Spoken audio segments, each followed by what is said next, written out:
కొడుకు మీరు ఎప్పుడు అందరు వాళ్ళని నమ్మే చేసినాం కదా సార్. ఎవరైనా అంతే కదమ్మా. నాకు జరిగినట్టు ఇంకా జరిగితే ఎట్లా సార్? మీరు రెసిడెన్షియల్ అంటేనే వాళ్ళని తల్లిదండ్రులుగా భావించి చేస్తాం కదా మనం.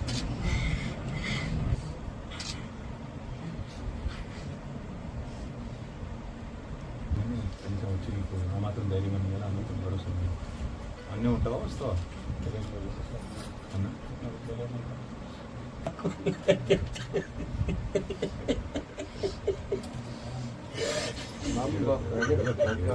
ఏం చేస్తాను నీ చేతిలో ఏమి నా చేతిలో పిల్లలకు కావద్దని ఎవరో ఏ తల్లిదండ్రులైనా కోరుకుంటారు. నాదిలో నేను ఒక ఆలోచన చేస్తున్నాను. మొత్తం అన్ని హాస్టళ్ళు సార్ తిరిగి మేమంతా కూడా నన్ను కదా ఒక మాట ఇప్పుడు వేరే తల్లిదండ్రులకు కావచ్చు తిరిగి మేమే తిరిగి ఎక్కడెక్కడ ఏమైనా కనీసం ప్రభుత్వ దృష్టి కన్నా తీసుకొస్తాం సమస్యలు ఇంకెవరికి కావద్దు కదా. వేరే రకంగా ఏమైనా అయితే వేరు కానీ అనారోగ్యం వేరు కానీ అన్యాయంగా నమ్మి తల్లిదండ్రులు నమ్మి ఆడ వేస్తే ఇక జరుగుడు తల్లిదండ్రులకి నచ్చింది కాదు. ప్రభుత్వమే తల్లిదండ్రులు ఎక్కువ ఉండాలి కదా. ప్రభుత్వం హాస్టల్ చేసినప్పుడు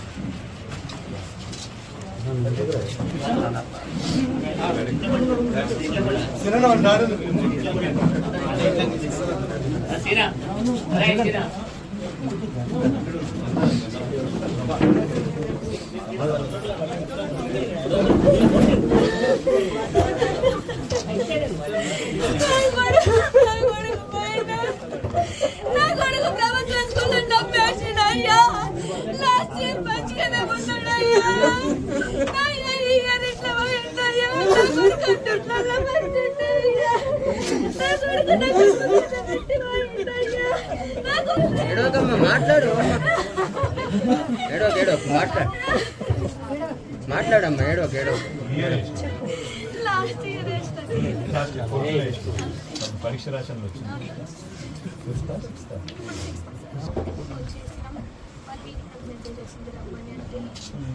పంపించాను తర్వాత చిన్నగా తెలిసింది కానీ పిడిచొచ్చింది అన్నారు సార్. మాకు బాగా తెలిసింది. నా కొడుకు 2 రోజులైంది సార్ పోయి. మంగళవారం పోయిండు. సారీ బెట్ట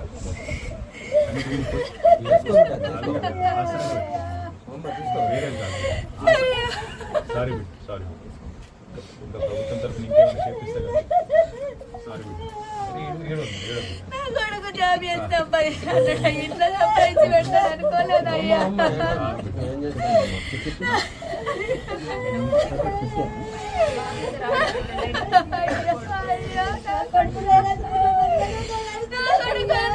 అనుకోలేదయ్యా. నన్ను క్షమించయ్యా.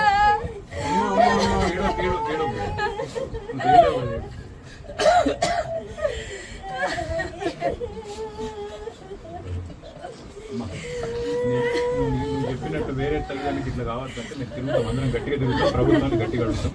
నీ జర్రా ధైర్యంగా ఉండు. అమ్మ నాన్న కూడా పెద్దోళ్ళు ధైర్యంగా ఉండు. నువ్వు కూడా ఫోన్ ఇక్కడనే ఉంటా అంటే చెప్పు, నేను ఏదైనా చూస్తాను. సోదరులందరికీ నమస్కారం.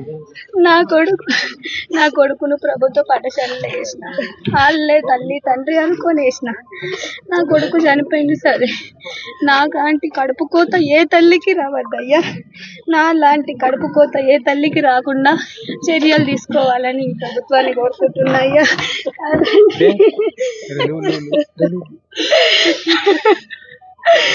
అయ్యో నా కొడుకు నువ్వు చచ్చి 10 మందిని బతికించయ్యా. నేను అదే కోరుకుంటున్నా సార్. అదే కోరుకుంటున్నా సార్. అదే ఎగిరి నా కొడుకు తరపున కంటే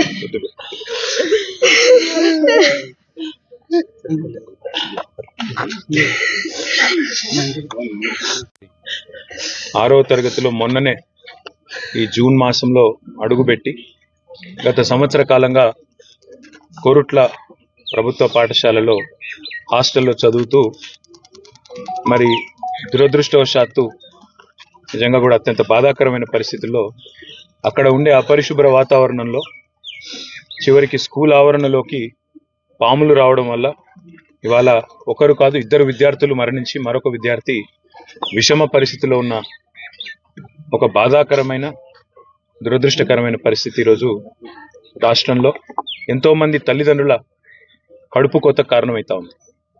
ఇక్కడ అనిరుద్ధు వారి తల్లిదండ్రులు వాళ్ళ గుండెల విషయలాగా ఏడుస్తూ ఉన్నారు. వాళ్ళ తాత, వాళ్ళ అమ్మమ్మ అందరూ కూడా బాధపడతా ఉన్నారు. నేను ఈ సంఘటనలో మేము రాజకీయ పార్టీలుగా సాధారణంగా రాజకీయంగా అప్పుడప్పుడు మాట్లాడుతుంటాం, కానీ ఇప్పుడు ఏ రాజకీయం కూడా అవసరం లేదు. నేను గౌరవ పెద్దలు రాష్ట్ర ముఖ్యమంత్రి గారికి, రాష్ట్రంలో ఉండే మంత్రివర్గానికి నేను చేసే విజ్ఞప్తి, మనందరికీ పిల్లలు ఉన్నారు, మనందరికీ కూడా కుటుంబ సభ్యులు ఉన్నారు. ఒక కుటుంబ సభ్యుని కోల్పోతే ఎంత శోకం ఉంటుందో మనందరికీ కూడా తెలుసు. నేను మనస్ఫూర్తిగా ప్రార్థించేది, గత కొద్ది కాలంగా సంక్షేమ హాస్టళ్ళు, గత కొద్ది కాలంగా సంక్షేమ వసతి గృహాలు ఏవైతున్నాయో వాటి ఆలన పాలన చూసుకుంటూ లేకుండా పోయినాడు. ఇప్పటికీ 36 మంది పిల్లలు గత 8 నెలల్లో మృత్యువాత పడ్డారు. కొంతమంది ఆత్మహత్య చేసుకున్నారు భువనగిరి హాస్టల్లో, 2 అమ్మాయిలు. అదేవిధంగా సూర్యాపేటలో కూడా ఆత్మహత్యలు జరిగినాయి. అదే మాదిరిగా ఇట్లా దురదృష్టవశాత్తు పాము కాట్లు, కల్తీ ఆహారం, ఇన్ని రకాల సంఘటనలు జరగడం అనేది నిజంగా కూడా బాధాకరం. వీళ్ళంతా మన పిల్లలు. ఎందుకంటే ఒక తల్లి కానీ తండ్రి కానీ తన బిడ్డను ఒక హాస్టల్లో వేస్తే ఏమనుకుంటుందంటే, అక్కడ ఉండే టీచర్లు కానీ అక్కడ ఉండే ప్రభుత్వ అధికారులు కానీ తామే తల్లి తండ్రిగా వాళ్ళని కాపాడుకుంటారని అనుకునే నమ్ముతాం. అట్లాంటిది ఈరోజు సడన్గా ఈ వార్త వచ్చి ఒక తల్లికి తండ్రికి మీ అబ్బాయి ఇక లేడు లేదా మీ పాప లేదు అంటే ఎంత గుండె కోతకు గురవుతారో అందరం కూడా అర్థం చేసుకోగలుగుతాం. కేవలం చావులే కాదు, దాదాపు 500 మంది పిల్లలు హాస్పిటల్లో పడ్డారు. ఈ విషాహారం తినడం వల్ల, కల్తీ ఆహారం తినడం వల్ల, అక్కడ ఉండే భోజనం నాణ్యత లేకపోవడం వల్ల. దయచేసి నేను ప్రభుత్వాన్ని కోరుతా ఉన్నా, గతంలో పేద పిల్లలు బాగుండాలి, ఎస్సీ కావచ్చు, ఎస్టీ కావచ్చు, బీసీ కావచ్చు, మైనారిటీ కావచ్చు, అగ్రకులాల్లో ఉండే పేదలు కావచ్చు, వాళ్ళు రెడ్లు కావచ్చు, ఇంకోటి కావచ్చు, ఎవరైనా సరే పిల్లలు బాగుండాలి, ఆ పిల్లలు మంచిగా చదువుకోవాలి, ప్రపంచంతో పోటీపడే పౌరులుగా తయారు కావాలన్న ఉద్దేశంతో 1000 గురుకుల పాఠశాలను మన రాష్ట్రంలో పెట్టుకున్నాం.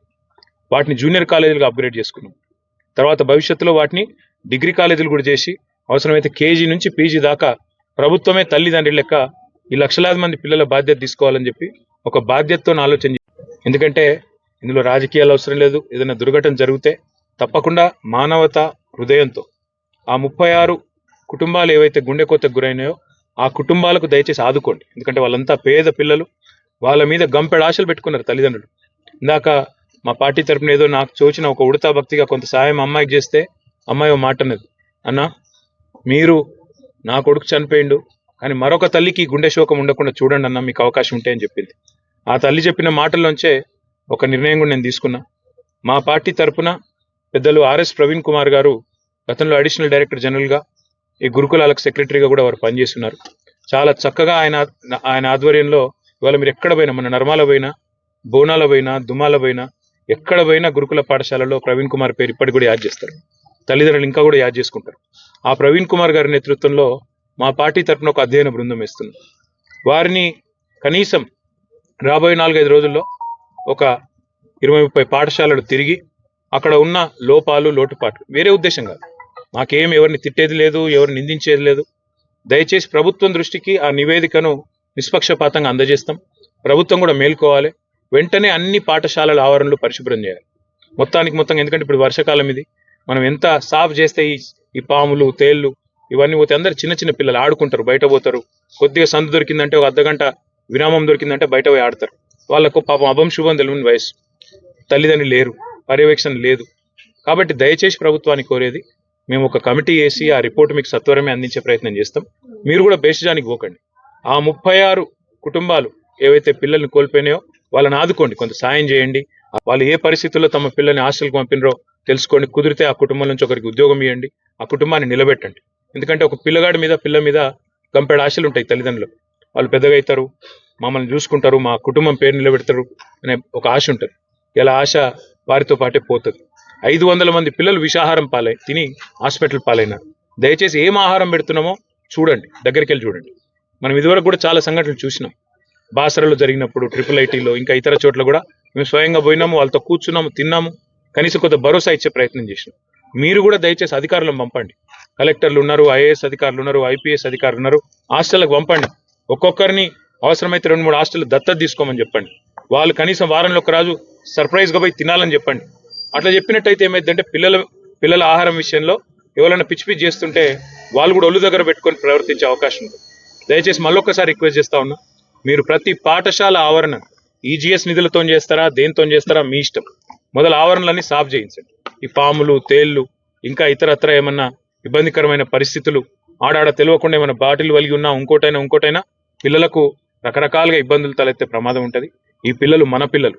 ఈ ప్రభుత్వ హాస్టళ్లలో చదువుతున్న 6.5 లక్షల మంది బిడ్డలకు ప్రభుత్వమే తల్లి తండ్రిగా ఉండాలి. ఖచ్చితంగా ప్రభుత్వమే బాధ్యత తీసుకోవాలి.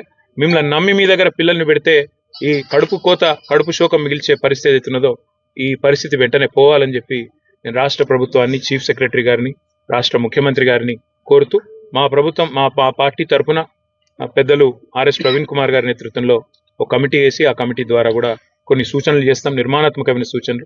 నేను ఎవ్వరి మీద కూడా విమర్శ చేయదలుచుకోలేదు.